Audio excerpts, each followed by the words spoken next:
Sa 2027 ho, ang pagtatayo ng Pampanga River Floodway at San Antonio Swamp Ring Dike Project.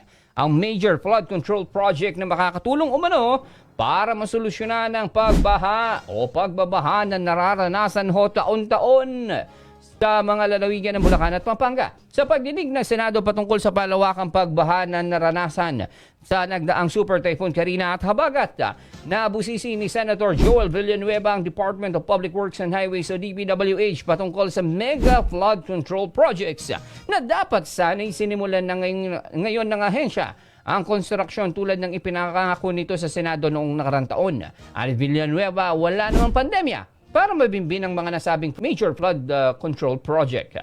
Pero ayon kay DPWH Secretary Manuel Bunuan, mangangailangan pa ng isang taon para matapos ang detailed engineering design ng proyekto at ngayong taon ay patapos malamang ang feasibility study para rito.